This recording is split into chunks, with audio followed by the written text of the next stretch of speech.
Good morning guys, कैसे हैं आप लोग। चलिए आज की इस वीडियो में हम लोग बहुत ही इंपॉर्टेंट टॉपिक पढ़ने वाला है जिसका नाम है कन्फर्मेशन।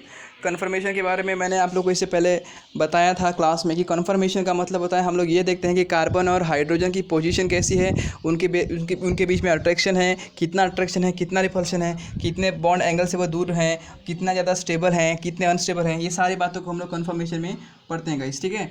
तो कन्फर्मेशन में यही सब बातें पढ़ते हैं, ठीक है। तो देखिए ज़रा ये सब जो थ्योरेटिकल टॉपिक है ये तो आपको पढ़ने से कोई फ़ायदा नहीं होगा, ठीक है। तो चलिए मैं इसको डायरेक्टली आप लोग को बताता हूँ कि क्या है ये कन्फर्मेशन। देखिए सबसे पहले आपके 11वीं के सिलेबस में 11th के एनसीईआरटी के सिलेबस में अकॉर्डिंग टू केमिस्ट्री आपको इथेन का कन्फर्मेशन दिया हुआ है। और यही टॉपिक सेम टू सेम अगर आप 12th में पढ़ते हैं तो आपको जो है हेक्सेन के ब्यूटेन के बारे में पढ़ना पड़ेगा, ब्यूटेन। तो देखिएगा मैं आपको बताना चाहूँगा, देखिए यहाँ पे दो नाम लिखा हुआ है, सॉहर्स एंड न्यूमैन प्रोजेक्शन। तो ठीक है, तो सबसे पहले मैं बताना चाहूँगा कि होता क्या है। देखिए कन्फर्मेशन जो होता है, कन्फर्मेशन में जैसे कि देखिए कन्फर्मेशन अगर मैं यहाँ पे लिख देता हूँ, ये हुआ कन्फर्मेशन। तो कन्फर्मेशन जो है, कन्फर्मेशन में हमको इस टॉपिक को दो तरीके से पढ़ना पड़ता है। एक होता है सॉहर्स प्रोजेक्शन और एक होता है न्यूमैन प्रोजेक्शन। कन्फर्मेशन में दो चीज़ें पढ़ते हैं, sawhorse projection and Newman projection, ठीक है। और फिर सॉहर्स प्रोजेक्शन में भी फिर दो टाइप होते हैं, एक होता है स्टैगर्ड और एक होता है एक्लिप्स्ड। एक होता है स्टैगर्ड जो आगे नेक्स्ट पेज पे आएगा, स्टैगर्ड, और एक होता है एक्लिप्स्ड होता है, ठीक है। वैसे ही फिर से न्यूमन में भी दो टाइप हो जाएगा, एक होगा सेम टू सेम वही टॉपिक होगा स्टैगर्ड और एक होगा एक्लिप्स्ड हो जाएगा। समझ में आया आप लोग को। तो चलिए कैसे होगा ये हम लोग देखते हैं अभी इस समय। देखिए यहाँ पर, तो देखिए मैं थोड़ा सा पढ़ के सुना देता हूँ कि ताकि आप लोग के मन में कुछ डाउट न रहे कि कन्फर्मेशन होता क्या है। देखिए यहाँ पे क्या लिखा हुआ है, कन्फर्मेशन के बारे में लिखा हुआ है, alkane contain carbon carbon sigma bond and electron distribution of the sigma molecular orbital is symmetrical around the intermolecular axis of the bond which is non-disturbed due to the rotation about its axis. The permit free rotation carbon single bond। देखिए ये सारा कुछ जो लिखा हुआ है मैं सब कुछ आपको एक्सप्लेनेशन में मैं बता देता हूँ, इसमें आपको और ज़्यादा कन्फ्यूजन होगा ये पढ़ के। चलिए गाइस, चलिए आ जाइए मेन टॉपिक पर। हम लोग पढ़ते हैं सॉहर्स प्रोजेक्शन। कन्फर्मेशन का कन्फर्मेशन इस टॉपिक में हमको दो टॉपिक पढ़ना है, sawhorse and Newman. Sawhorse actually एक साइंटिस्ट का नाम है। सॉहर्स ने हमको इथेन का दो स्ट्रक्चर बताया है, इथेन के दो स्ट्रक्चर बताया है, ठीक है। एक बताया है उसने, एक बताया है एक्लिप्स्ड और एक बताया है स्टैगर्ड। तो देखिए गाइस, ये हम लोग किसके बारे में पढ़ रहे हैं, सबसे पहले आप देख लीजिए, हम लोग पढ़ रहे हैं सॉहर्स नाम के इन साइंटिस्ट ने दो प्रोजेक्शन बताया है, एक है एक्लिप्स्ड और एक है स्टैगर्ड। तो ठीक है, ये कैसे बताया मैं आपको बताना चाहूँगा। देखिए सबसे पहले मैं बताना चाहूँगा कि इथेन का फॉर्मूला क्या होता है। इथेन का फॉर्मूला होता है C2H6 होता है। इसका ये मतलब हुआ कि C2H6 मतलब एक होगा, देखिए C2H6 में हम लोग ऐसे लिखते हैं इसको, CH3 सिंगल बॉन्ड CH3 ऐसे लिखते हैं। तो देखिएगा इस एक कार्बन पे 3 हाइड्रोजन है, एक कार्बन पे 3 हाइड्रोजन है, ऐसे दो कार्बन हो गए और खुद दोनों कार्बन सिंगल बॉन्ड से जुड़े हुए हैं। समझ में आ रहा है। तो जो जितने भी सिंगल बॉन्ड होते हैं सबके सब सिग्मा बॉन्ड होते हैं, आपको ये तो मालूम होगा। तो चलिए गाइस हम लोग देखते हैं स्ट्रक्चर के अकॉर्डिंग कैसे बताया उसने। देखिए स्ट्रक्चर में आ जाते हैं। तो देखिए सॉहर्स ने क्या कहा है कि देखिए हम दो कार्बन को ज्वाइन करेंगे, एक ये कार्बन हो गया जहाँ पे मैंने पॉइंट आउट किया हुआ, एक दूसरा कार्बन ये हो गया। समझ में आया आपको। तो देखिए इस कार्बन के 3 हाइड्रोजन कुछ ऐसे हैं, 1 2 एंड 3, ये हाइड्रोजन हो गया। यहाँ पे 3 हाइड्रोजन ऐसे हैं, 1 2 और 3, ये 3 हाइड्रोजन हो गया और इस तरीके से उसको बॉन्ड बना दिया गया, ठीक है। ओके गाइस, ये हो गया एक्लिप्स्ड कन्फर्मेशन, ये हो गया एक्लिप्स्ड कन्फर्मेशन, ठीक है। मतलब स्टैगर्ड ये जो हुआ एक्लिप्स कन्फर्मेशन किसका हुआ, सॉहर्स प्रोजेक्शन का एक्लिप्स कन्फर्मेशन हुआ। चलिए आगे देखते हैं, इस तरफ देखते हैं स्टैगर्ड में। तो स्टैगर्ड में जरा ध्यान से देखिए, स्टैगर्ड में भी वही बात है कि यहाँ पर एक कार्बन है, यहाँ पे दूसरा कार्बन है, फिर इसके 3 हाइड्रोजन ऐसे शो किए हुए हैं, इसके 3 हाइड्रोजन ऐसे शो किए हुए हैं। देखिए इसमें डॉट एंड लाइन, यानी कि इसमें डॉट एंड लाइन का यूज़ करके हमको CH3 बनाया गया है सॉहर्स के द्वारा, ठीक है। तो हमको अगर ध्यान से देखें तो इनमें डिफरेंस क्या दिख रहा है, डिफरेंस आपको कुछ समझ में आ ही नहीं रहा होगा। देखिए ये वाला स्ट्रक्चर एकदम सेम है, ये वाला और ये वाला स्ट्रक्चर। देखिए हाइड्रोजन की पोजीशन एक जैसी है, ये वाला हाइड्रोजन और ये वाला हाइड्रोजन ऊपर की ओर है, ये वाला हाइड्रोजन उतने ही एंगल से है और ये वाला हाइड्रोजन जो है ये भी यहाँ पर उतने ही है। तो फिर अंतर किस बात का है, जरा देखिए ऊपर का कार्बन देखिए, ये वाला जो पोजीशन है ये देखिए और ये वाला जो पोजीशन है वो देखिए, आपको अंतर समझ में आ जाएगा।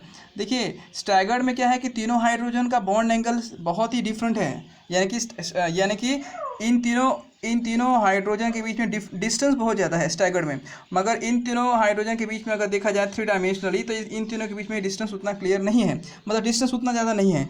हाइड्रोजन में डिस्टेंस नहीं होने के कारण वो हाइड्रोजन पास में है, मतलब वो नियर हो जाते हैं। अगर हाइड्रोजन बहुत नियर में आ जाते हैं, पास में आ जाते हैं, तो उनके बीच में स्ट्रेस यानी कि टेंशन क्रिएट होता है। स्ट्रेस कहने का मतलब अनस्टेबिलिटी या रिपल्शन भी बोल सकते हैं। तो रिपल्शन होगा, स्ट्रेस होगा, स्ट्रेन होगा, इसके कारण जो एक्लिप्स कन्फर्मेशन है वो अनस्टेबल हो जाता है, मगर जो स्टैगर्ड होता है वो स्टेबल कन्फर्मेशन होता है।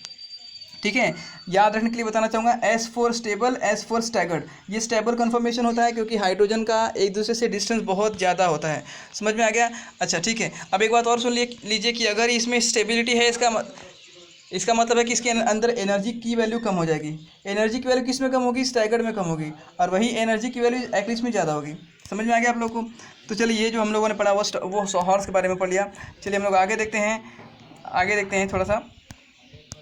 This is Newman projection. Newman projection के बारे में क्या दिया हुआ है? देखिए, न्यूमन प्रोजेक्शन आ गया आपके सामने। न्यूमन प्रोजेक्शन इससे ज़्यादा इजी है और बहुत बढ़िया है। देखिए, सेम टू सेम वही बात है। इसमें क्या करेंगे हम लोग? देखिए, पहला जो कार्बन है वो ये वाला सेंटर वाला कार्बन है, और दूसरा जो कार्बन है वो सर्कल वाला कार्बन है। देखिए, सर्कल से हम सेकेंड कार्बन को डिनोट करते हैं, सर्कल से हम लोग सेकेंड कार्बन को डिनोट करते हैं, एंड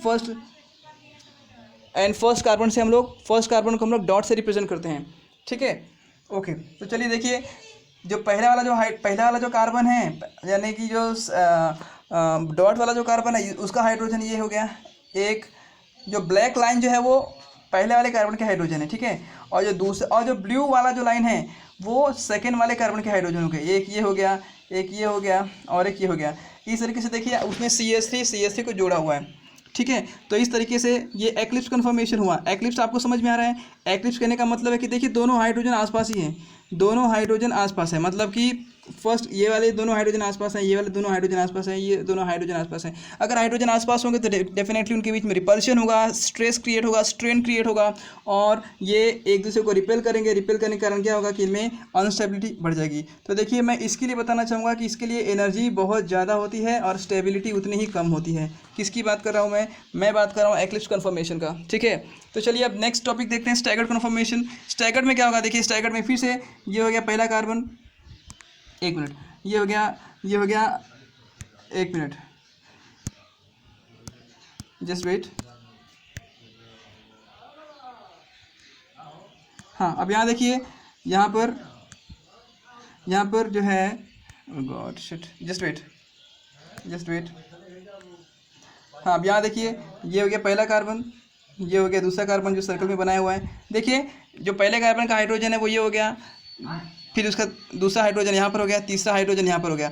सेकेंड कार्बन का हाइड्रोजन ब्लू लाइन से यहाँ बनाया गया है, कि यहाँ बनाया गया है, कि यहाँ बनाया गया है, और एक यहाँ बनाया गया है। अब देखिए, सभी हाइड्रोजन बहुत दूर दूर है। जब हाइड्रोजन दूर दूर है तो इसका मतलब है कि उनके बीच में रिपल्शन नहीं होगा, तो स्टेबिलिटी ज़्यादा रहेगी और एनर्जी कम रहेगी। समझ में आएगा? एक बात और याद रखिएगा कि इसमें क्या होता है कि दो हाइड्रोजन के बीच का जो बॉन्ड एंगल है वो 60 डिग्री होगा, 60 डिग्री बॉन्ड एंगल होगा, किसके बीच में? दो हाइड्रोजन के बीच में मैं बोल रहा हूँ, ठीक है। तो इस तरीके से आप कैलकुलेट कर सकते हैं कि यहाँ पे 60 एंड 60, यानी कि पूरा 36 हो जाए, यानी कि 360 डिग्री पूरा कंप्लीट हो जाता है। समझ में आया आप लोग को? तो बॉन्ड एंगल दो हाइड्रोजन के बीच का इसमें समझ में आ रहा है, स्टेबिलिटी समझ में आ रहा है, एनर्जी बहुत कम है इसलिए स्टेबिलिटी बहुत ज़्यादा है। और एनर्जी क्यों कम है? क्योंकि इनके बीच में रिपल्शन की मात्रा बहुत कम है। क्यों? क्योंकि बहुत दूर दूर है, दूर दूर होने से इनके बीच में कोई रिपल्शन नहीं होता है। समझ में आया आप लोग को? ठीक है गाइस, आई होप आपको समझ में आ गया होगा। तो ये हो गया अपना पूरा क्लियर कट स्टैगर्ड कन्फर्मेशन, ये हो गया पूरा स्टैगर्ड कन्फर्मेशन, ठीक है गाइस। न्यूमन प्रोजेक्शन और सोहर्स प्रोजेक्शन में यही तो अंतर है कि सोहर्स प्रोजेक्शन में हम लोग क्या करते हैं कि हम लोग जो है लाइन और डॉट से रिप्रेजेंट करते हैं सोहर्स को, और जो न्यूमन जो होता है, न्यूमन में हम लोग डॉट एंड सर्कल से रिप्रेजेंट करते हैं गाइस। समझ में आएगा गाइस? आई होप सो आपको वीडियो पसंद आया होगा। अगर आपको ये वीडियो पसंद आया है, सब समझ में आया है, नॉलेज अगर आप लोग का इंक्रीमेंट हुआ है, तो प्लीज़ इसे बहुत ज़्यादा स्टूडेंट तक उसे शेयर कीजिए, और प्लीज़ मेरे चैनल को सब्सक्राइब कीजिए एंड लाइक कीजिए। Thank you very much for watching this. Thank you guys.